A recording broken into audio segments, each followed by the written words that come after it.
Malevolent Spirits, the House on Haunted Hill. Welcome, my daring adventurers. Tonight, we ascend to the summit of terror, to a place where restless souls dwell and nightmares come alive. Prepare yourself for the tale of Malevolent Spirits, the House on Haunted Hill. It stood there, looming over the town like a gravekeeper watching its charges, the House on Haunted Hill. For decades, no one dared approach it. The once grand mansion had fallen into disrepair, its windows shattered, its doors rotted. Whispers claimed it was cursed, that anyone who stepped inside never came out the same, if they came out at all. When Jack, a journalist chasing a story, heard the rumors, he couldn't resist. A skeptic by nature, Jack dismissed the tales as small-town superstition. But as he stood before the house that fateful evening, the sun dipping behind the horizon, a shiver ran down his spine. With his camera in hand and flashlight cutting through the darkness, he pushed open the creaking front door. The air inside was stifling, heavy with dust and the scent of decay. The grand staircase, once the centerpiece of the mansion, sagged dangerously, and the walls were lined with faded portraits of solemn, watchful eyes. Jack muttered to himself as he began his investigation. Just a house. Nothing more.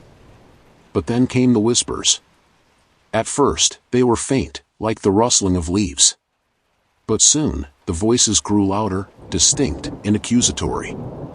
"You don't belong here," one voice hissed. "Turn back," another growled.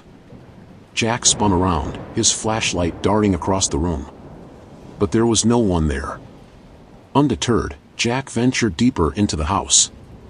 In the parlor, he discovered an old journal on a cracked coffee table.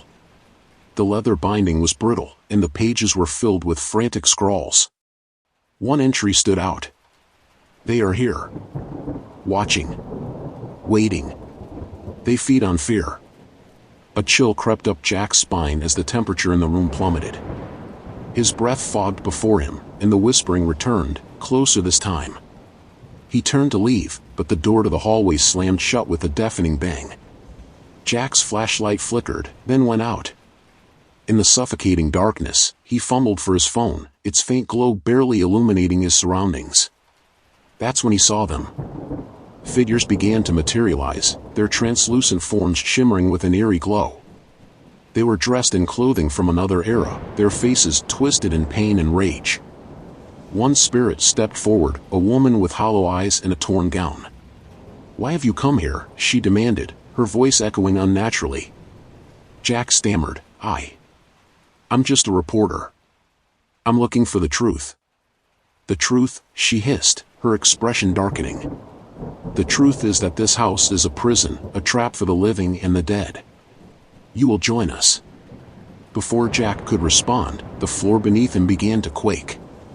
Shadows crawled up the walls, and a deafening cacophony of screams filled the air. The spirits circled him, their hands reaching out, their faces contorted with fury. Desperately, Jack reached for the journal and shouted, "What do you want? How do I stop this?" The woman's eyes gleamed as she whispered, "You don't stop it. You survive it, if you can." Summoning every ounce of courage, Jack sprinted toward the staircase, dodging grasping hands and swirling shadows. As he reached the front door, it burst open, and he stumbled into the cool night air. Collapsing on the grass, he turned to look back. The house stood silent, its windows dark, its malevolent presence seemingly retreating. But as he caught his breath, he noticed something horrifying. The journal was still in his hand. The final page, previously blank, now bore a single line in fresh ink. "You escaped, but you will never be free." Jack left the town that night, vowing never to return. But the whispers followed him, haunting his dreams and filling his waking hours with dread.